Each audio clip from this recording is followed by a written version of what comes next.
Come make delicious Instapot chili with me. Hi guys, what's going on? My name is Teresa from the blog Free to Flour, and today I want to show you how I make my homemade Instapot chili recipe that, by the way, is perfect for freezing. This was my go-to recipe when I was expecting baby Edwin and I was trying to stock up my freezer with some delicious freezer meals that my husband can easily warm up and have dinner on the table. It is super easy to make, super easy to stack away. Our favorite part about this are all the toppings, so that's where you can go to town. It is also our family favorite for when the weather starts turning cold.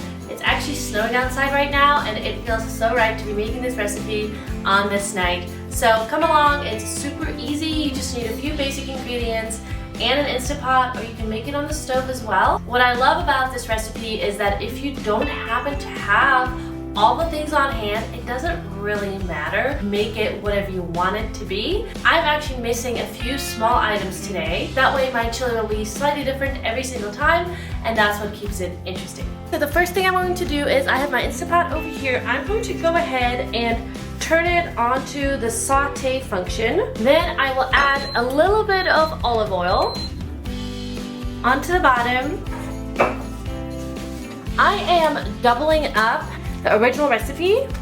So I have 2 pounds of ground beef over here. What I'm going to do is I will put them into the Instapot and just brown the meat.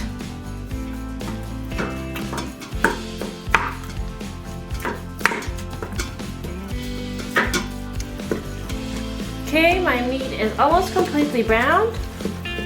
I'm going to switch off the Instapot and set it aside. Next, I'm going to chop up 2 onions. Up to you whether you use red onion or yellow onion.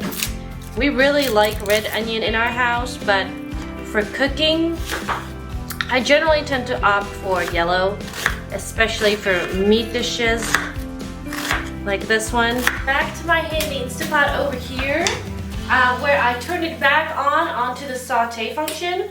I'm going to add a little bit more olive oil once again. And I will take the onion that we chopped up, place it inside the Instapot, and saute for a few minutes.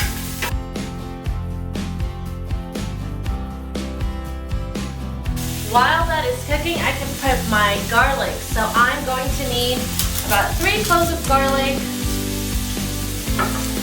Honestly, it's up to you. If you really enjoy garlic in your family, you can go ahead and add more.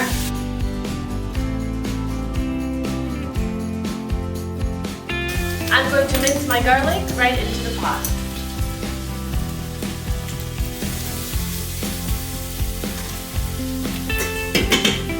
I think I need just a splash of olive oil more in here.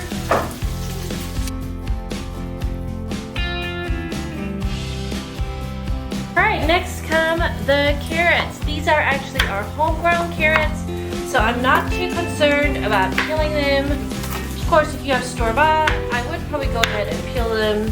These have just been recently pulled from the garden. Chopped, they're going into the Instapot. This is the point where you can add any other vegetables that you would like.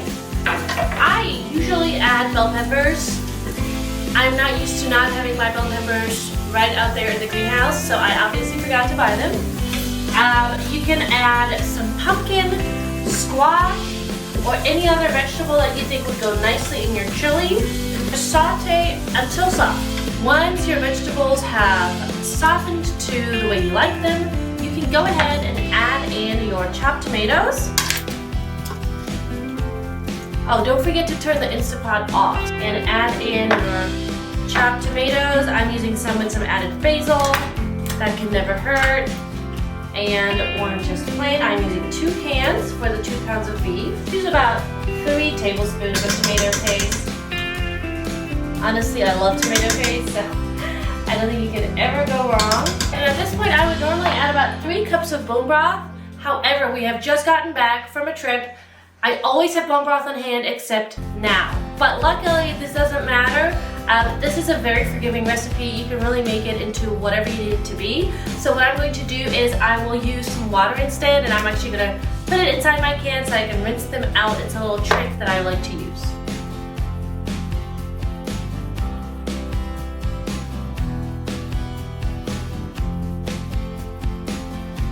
Once those are in, you can go ahead and add in your beans. I normally always use beans. Don't forget to soak them ahead of time. If you want detailed instructions on how to do that, you can head over to the blog, freetoflour.com. I have a full recipe on how to make this. I also tripled it on the blog so that you can have enough to store for freezer time. I will today be using lentils. I like to mix this recipe up, that way it always stays new and fresh. So I'll be adding just the rest of this bag, which is about a cup of lentils, into my chili. What I love about lentils is that they do not have to be soaked, and they do not actually take that long to cook at all, which is amazing. All right, stir those in. And lastly, I will add in my browned meat. I will stir everything together. And lastly, I will add in my herbs. Some oregano, paprika,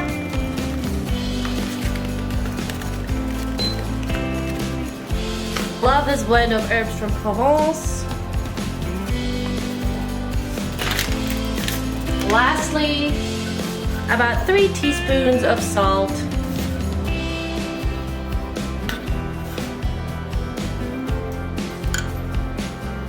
Okay, mix everything together.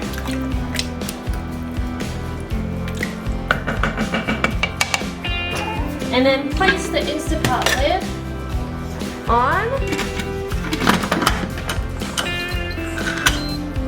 And set it to 45 minutes at high pressure. Once the 45 minutes are up, you can let the pressure release naturally, which will take about 10 minutes, and voila! Your chili is ready. We love eating ours with some sour cream and freshly grated cheese. Sometimes I will add chopped avocado on top of it. You could even add pieces of bacon. You can really go to town with what you put on top of your chili. I love to serve mine over rice. You can serve your chili in taco shells. You can also just skip the carb altogether and make it a low-carb meal. I hope you guys enjoyed this recipe. Please head to the blog, freetoflour.com, if you want more instructions on how to freeze this and make this into an amazing freezer meal. I have detailed instructions on what containers to use and what the best method for freezing this is for later use.